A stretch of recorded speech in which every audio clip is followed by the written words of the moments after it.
समर्थक रहा है। उसकी पत्नी कह रही थी यहाँ भारत में घुटन होती है। वो कब देश का जो समर्थक रहा है। ये बहुत बड़ा अनुचित हो रहा है। बांग्लादेश को खेल में बुला रहा है। वो हमारा आदर्श नहीं है।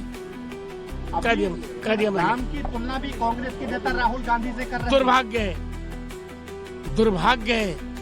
अमृत की तुलना गटर से नहीं होती। महाराज जी, क्या सनातनियों को शाहरुख खान का बहिष्कार करना चाहिए? पूर्ण बहिष्कार करना चाहिए। अब कर दिया बहिष्कार। ध्यान रखना, एक शाहरुख खान नाम का राक्षस है, उसकी फिल्म मत देखना, कभी फिल्म मत देखना शाहरुख खान की। बता रहे हैं आपको, पक्का जिहादी है, पक्का जिहादी सुअर है। उसकी फिल्म मत देखना, प्रतिज्ञा करना।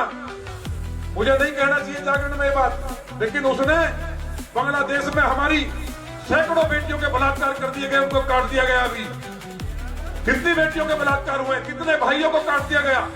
दलित समाज के लोगों को जिंदा जला दिया। हमारा एक भाई अभी 4 दिन पहले जाटव समाज का, दलित समाज का बेटा, उसको जिंदा जला दिया। दीपू सभी को मालूम है। तो ये सब चीजें मजबूत रहना, यही लौनिया रोज दंगा होता था। मोदी और योगी का युग है, सनातन की सदी है। जो कायदे से रहेगा उसका स्वागत है, और जो है गड़बड़ करेगा, जमीन के प्लॉट छीनता है, मुझे खुद जाना पड़ता है। मैंने अधिकारियों से कह दिया है कि 2026 मेरा साल है। एक भी भाई बहन के साथ दिक्कत हुई, किसी के प्लॉट पे कब्जा हुआ, किसी के साथ बदतमीजी हुई, तो उसके लिए काल बन करके जो अगले चौराहे पे यमराज खड़ा मिलेगा। ये ध्यान रखना। मेरे ध्यान आया कि शाहरुख खान ने 9 करोड़ 20 लाख में एक जिहादी को लिया है, जिन्होंने हमारे लोगों को कत्ल किया है। हिंदुस्तान के बेटे बेटियां खेलने के लिए नहीं मिले, इसलिए ऐसे दुष्ट के किसी कीमत में पिक्चर देखना नहीं। अगर टीवी स्क्रीन पर आ जाए तो बदल देना। यही सच्ची राष्ट्रभक्ति है। यही भारत माता के लिए अपने घर में बैठे बैठे काम करना है, और विदेशी सामान खरीदना नहीं। आपको बॉर्डर पे जाने की जरूरत नहीं है। हर व्यक्ति देश के लिए कर सकता है। उसमें करना क्या है, अपने देश का सामान खरीदो, और जो देश के खिलाफ गद्दार किसी भी तरह का काम कर रहा है उसको बहिष्कार करो। शाहरुख खान जो किया है, आज पूरा देश में बवाल हो रहा है, इसलिए उसका बहिष्कार होना चाहिए। और हमें उम्मीद है सरकार कार्रवाई करेगी, और उसको थोड़ी बहुत शर्म अगर है तो बांग्लादेश भाग जाना चाहिए अपने फूफा के पास।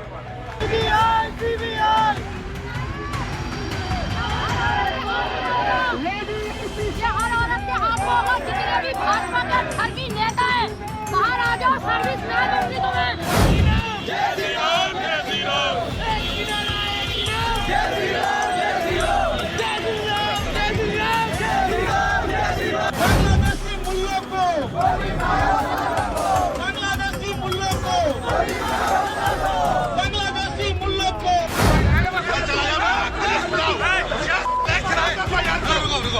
मुजफ्फरनगर में सपाइयों ने भाजपा नेता संगीत सोम को हारा हुआ मानसिंह को भी कहा, उसका बवाल हो गया।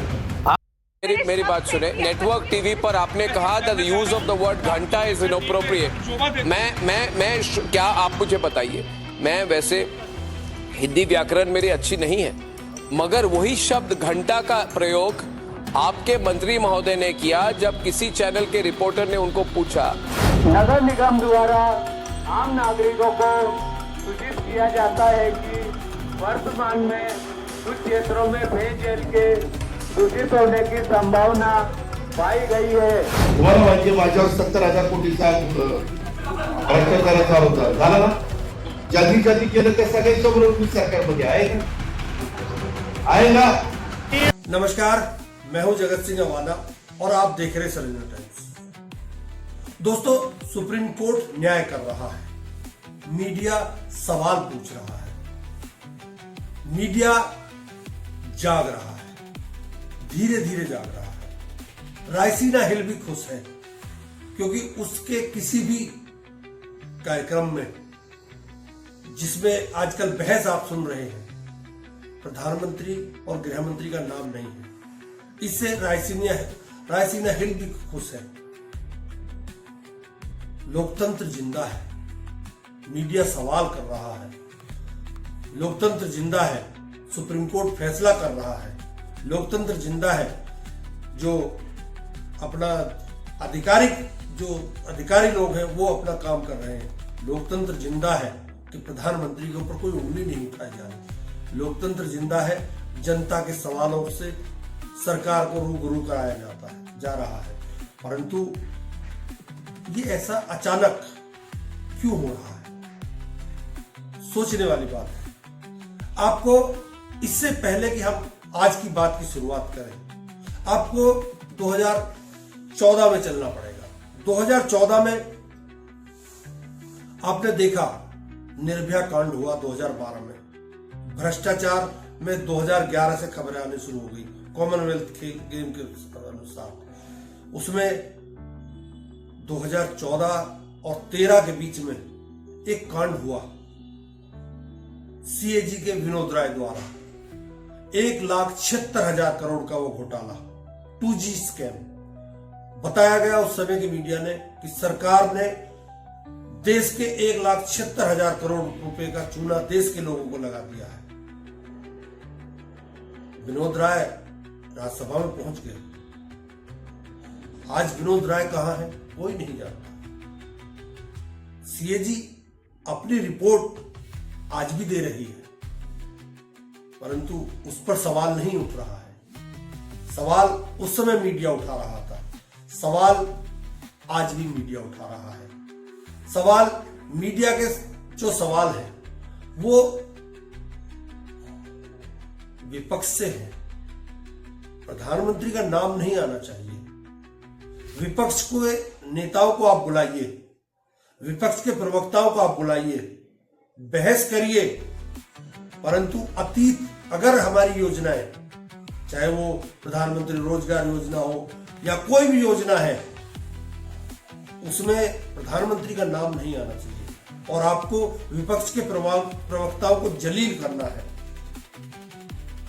ऐसी पोल भी जब खुली जब 2018 में प्रधानमंत्री ने घोषणा की थी कि मैं 2022 तक किसानों की आय दुगनी कर दूंगा, और उसी आय दुगनी करने के चक्कर में प्रधानमंत्री लाइव आकर चैनलों पर मध्य प्रदेश की एक महिला से बात कर रहे थे। उस महिला ने जब बताया कि हाँ मेरी आय दुगनी हो गई है, जब उसकी जांच पड़ताल की एबीपी न्यूज ने, उस समय उस चैनल पर प्रणब प्रसून वाजपेयी हुआ करते थे, आपको याद होगा।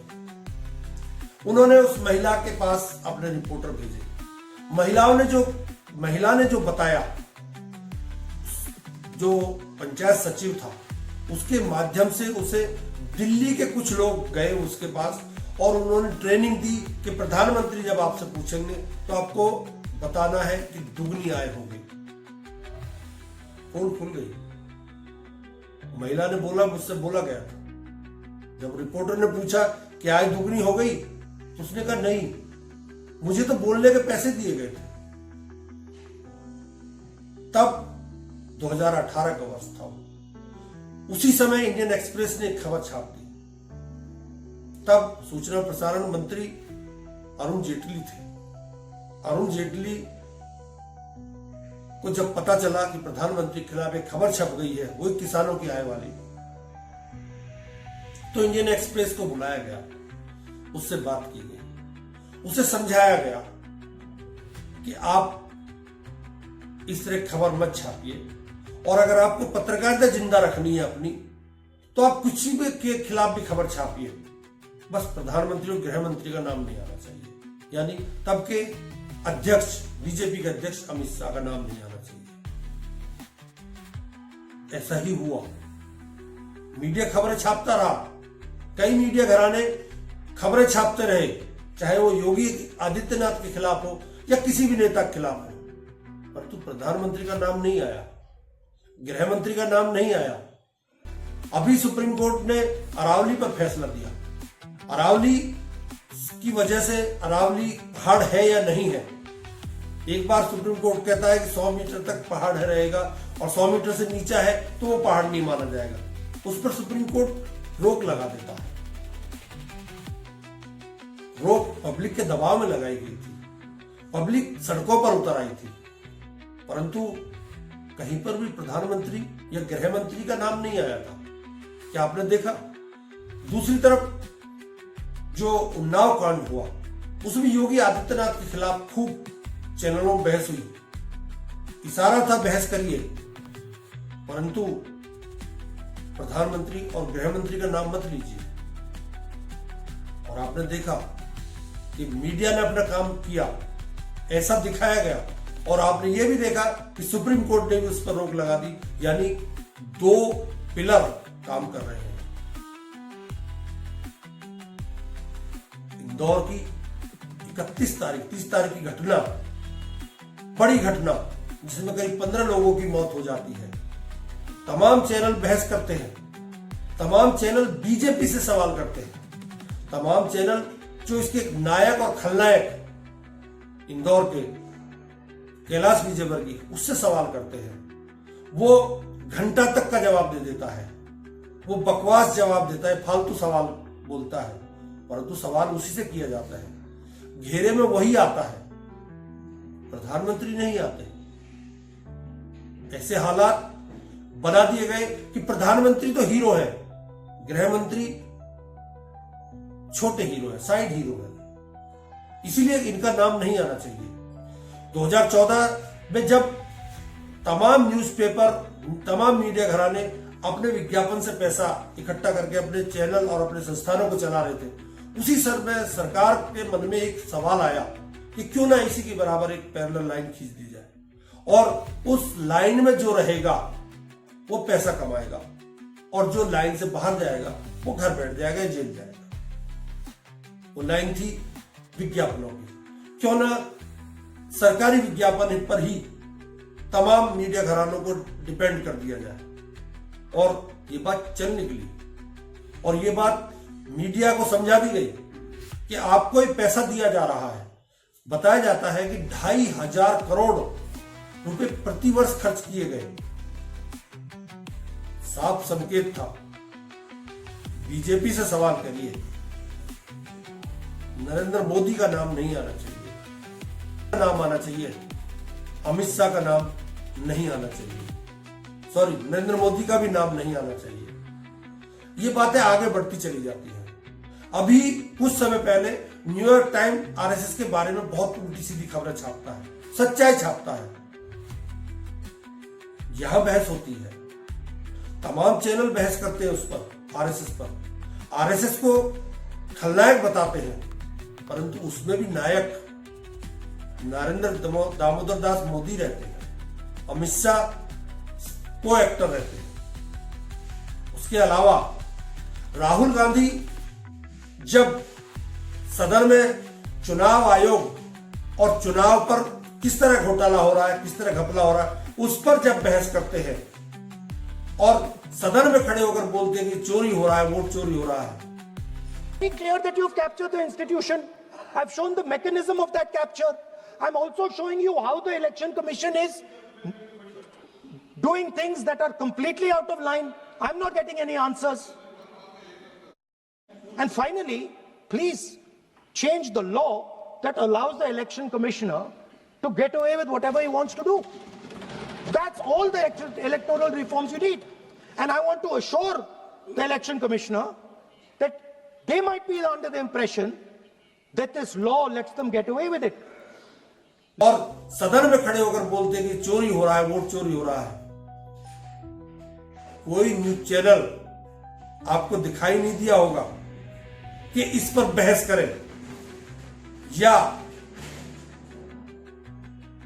अगर बहस भी करनी है तो नरेंद्र मोदी का नाम नहीं आना चाहिए,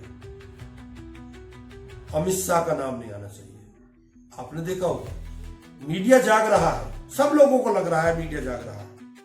क्यों जाग रहा है? दरअसल इतनी बात बताने के बाद मैं आपको अब इन बातों का निचोड़ बता रहा हूं। मैं इस बात पर जाता हूं कि 2027 में मई जून जुलाई में राष्ट्रपति का चुनाव होना है। राष्ट्रपति के चुनाव में अभी से कयास ढेरों लोगों के लगाए जा रहे हैं, परंतु जो मेरा कयास है वो ये है कि जो नायक है वो राष्ट्रपति बनेगा, और जो को एक्टर है, आप समझ गए, वो को एक्टर वो प्रधानमंत्री बनेगा। उनके ऊपर कोई दाग नहीं होगा, दाग होगा बीजेपी पर होगा, बीजेपी के नेताओं पर होगा, योगी आदित्यनाथ पर होगा, पुष्कर सिंह धामी पर भी होगा, अंकिता भंडारी में, मध्य प्रदेश के मोहन यादव पर भी होगा, तो तमाम नेताओं पर होगा, परंतु 2 लोगों पर नहीं होगा। और जब 2 लोगों पर दाग नहीं होगा तो आप खुद महसूस कर सकते हैं कि उनके ऊपर बहस भी होगी कि इनके ऊपर कोई दाग नहीं है। अगर ये राष्ट्रपति बनते हैं और एक प्रधानमंत्री बनता है तो इसका कोई विरोध भी नहीं कर पाएगा। खेल समझ में आया? नहीं आया? और बताता हूं, जो इस देश में इस समय परिपाटी चल रही है कि बीजेपी को कटघरे में खड़ा किया जा रहा है, आरएसएस को कटघरे में खड़ा किया जा रहा है, तमाम छोटी छोटी बहसों पर उलझाकर बड़े मुद्दों से अलग हटाया जा रहा है। कभी शाहरुख खान के बारे में बहस होती है, कभी इंदौर के बारे में बहस होती है, कभी उन्नाव के ऊपर बहस होती है। मतलब इस तरह की बहस हो रही है, छोटी छोटी बहस है, उनमें तमाम बड़े मुद्दों को ढक दिया जाए। उन ढके हुए मुद्दों के बीच में एक नायक को निकाला जाए, जो नायक पिछले 11-12 साल से नायक बने हुए इस देश के। उस नायक की छवि पर कोई दाग नहीं आना चाहिए, ताकि राष्ट्रपति के पद तक पहुंचने में उसे कोई दिक्कत ना आए, और जो दूसरा को एक्टर है उसको प्रधानमंत्री के पद तक पहुंचने में कोई दिक्कत ना आए।